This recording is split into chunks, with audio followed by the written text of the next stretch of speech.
Hey guys, sorry kakaligo lang. Dumating na kasi itong delivery na to. Hindi sa akin to. So I need to make a very good parang opening video kasi para at least...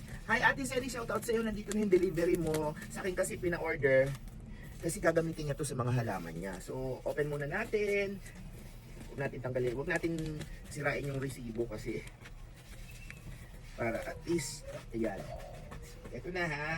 Maganda kasi ito guys. Lalo na ngayon mainit ang panahon. Naku po, Diyos ko, kailangan nyo to. Promise! Papakita ko sa inyo to. Naku po, kailangan sa dali. Tapos ko muna. Buksan muna natin. Hulrapin. Ay, tingnan mo oh. 4 na butas. Bakit kaya siya lang? Pero bakit itong isa wala namang butas? Oh, ay, meron din. Isa lang. Ay, ano kaya yan? Surpresahin natin sa loob kasi hindi ko rin alam kung bakit may butas na ganyan. Bakit may tumitingin, may lumulusot. So, unahin natin yung may butas na yan kasi natural eh. Siyempre, nervous na may dyan. So, ito isa naman wala masyadong butas kaya okay na yan. Kung hindi naman siya apektado at okay lang siguro something lang, accessory lang siya at hindi naman siya nasira, okay lang din naman. Buti na yung pinapakita ko sa inyo. At pinapakita ko na kay Ate Zenny, shoutout sa iyo. Ito na yung solusyon sa Monstera mo. Okay, hindi naman siya hindi naman siya sensitive kasi ito lang siya oh. Para siyang bracket, para siyang pangkabit siya eh. Hindi ko alam kung paano to ha, pero at least ito muna bumungad sa atin. So hindi naman siya sira Ate Senny. Matalim lang talaga to kaya bumaon sa karton. So ito na Ate Senny oh.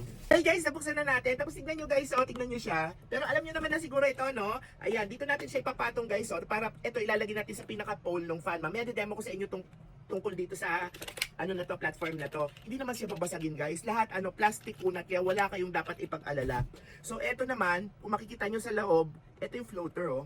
May float bulb siya guys. So hindi kayo mag-aalala na mag-overflow yung tubig kapag ka nandito. Halimbawa nakasalpak na dito yung pinaka lalagyanan niya tapos may laman ng tubig. Hindi kayo mag-aalala na mag-overflow kasi may control factor siya. Ito yung nagko-control ng tubig. Tapos guys, dito papasok yung tubig. Pagpasok ng tubig dito lalabas yung mist. Tapos ito namang pinaka-umbok na to.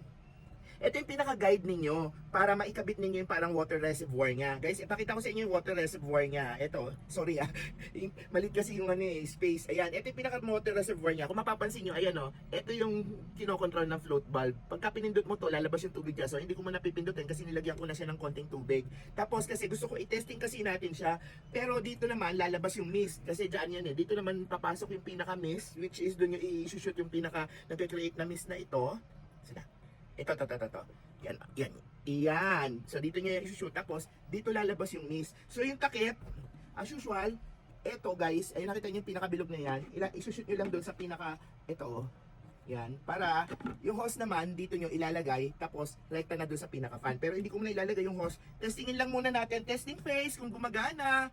So, ito na siya. Sasaksak ko na siya guys sa 220. Kasi 220 naman siya. Tapos, hanapin mo yung bilog. Yung kaninang sabi ko sa iyo, yung parang ito. Tapos, ito yung parang pinaka-shoot-shootan mo siya, oh. Yan. Tapos, para ma-shoot mo siya kaagad dyan, oh, hindi ka na manghuhula, di ba? Naku, ayan, pumasok na natin tubig. Meron ng tubig yan siya. Yan. Tingnan natin, guys, ha. Teka, kailangan ko na ba ilagay yung takip? O sige, kahit wala munang takip. Dito naman kasi lalabas yung mist, eh. Natin, ha. Ayan! Ayan! Oh, ano masasabi nyo? Teka, may ventilador kasi ako eh. Ayan! Ayan, ang lakas! Oh, di ba? Teka, sarado ko. Tapos ito, ilalagay nyo dyan. Isushoot nyo syempre dito. Kasi extension siya palabas eh. Guys, ang galing ng design niya kasi hindi siya basta-basta matatapon ng mga bata. Halimbawa na paglaruan ng mga bata, hindi siya basta-basta matatapon. Ang galing! Ito yung switch on, switch off guys. So, ako tumutunog naman eh. Ayan oh, tumutunog, di ba? So, ayan na siya. Ay, nag-on siya. Ayan, dito na lalabas, di ba? Ang galing na guys, oh.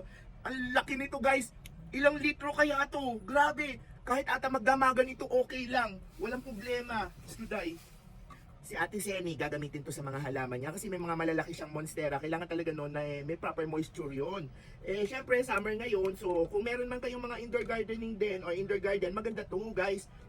Kaya lang guys let me just remind you hindi to aircon, di ba? Humidifier to. Okay, nakakapagpalamig ito ng pakiramdam, guys. Kasi alam mo, yung ultra natapon ko. Yung ultra fine mist niya, dadapo sa balat mo yan, tapos madaling mag-evaporate yan. Yung evaporation, yung magbibigay sa inyo ng malamig na pakiramdam. I-on ko muna siya kasi titignan ko kung talagang shoot siya. Ito guys, ilalagay ito sa gitna ng fan ha.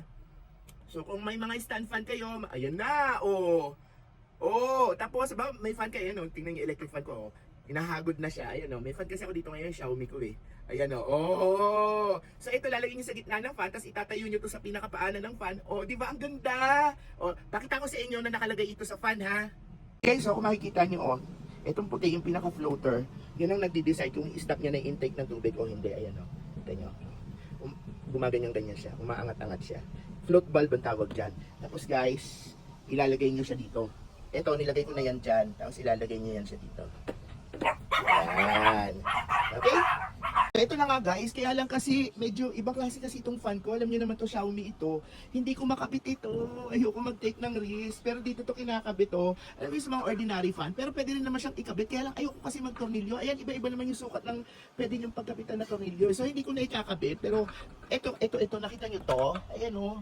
Yung pinaka-platform niya, tinutornilyo lang dito sa pinaka-base. Tapos ipapatong niyo lang siya dyan sa gilid. Para kahit na matrip ng mga bata, hindi siya basta-basta matatapon. Tapos ganito siya guys ha. Pakita ko sa inyo ha. So i-on muna natin siya. Yan na siya. Diba? Dito siya sa fan, nakaganyan siya. Tapos, pagka pina-under niyo na yung fan, sorry, isa kamay. Ayan. Alam nyo guys, malamig ang hangin. Maganda to sa summer guys. Bongga. Kaya lang alam ko pag humidifier guys ang ginamit nyo pampalamig ng inyong kapaligiran, please huwag kayong magsasara ng bintana at saka pinto. Kasi hindi to aircon guys. Pero basically, gumagana to through evaporation. Kasi yung humid, ay ang lamig. Yung humid air na yan, pag dumapo yan sa balat mo, mag-evaporate yan. Kasi fine mist yan eh. Pero maganda talaga to sa mga halaman. Grabe, makabili nga rin. Ayan siya guys oh. So alam niyo na kung paano. Tingnan natin ha, papatayin ko. Ayan oh. Yan siya. Oh, gets nyo? Oh, ayan oh. Oh. Ang ganda. Ate, ang ganda nito, ang ganda. Success tayo dito, te. Tingnan mo. Kaya lang hindi ko lang kinabit kasi alam mo na, baka masira kasi yung fan mo. Medyo matanda na rin yung fan na to, hindi bakal eh. Pero kahit na bakal, dapat ingatan pa rin. Siguro kung itatali ko to, pwede. Baka pa. Pero ayaw kong i-tornilyo muna kasi matanda na tong fan na to, baka malutong na yung plastic. Ayan. So guys, kung kailangan nyo ng ganito, naiinitan kayo sa mundo nyo, abay, bili-bili na.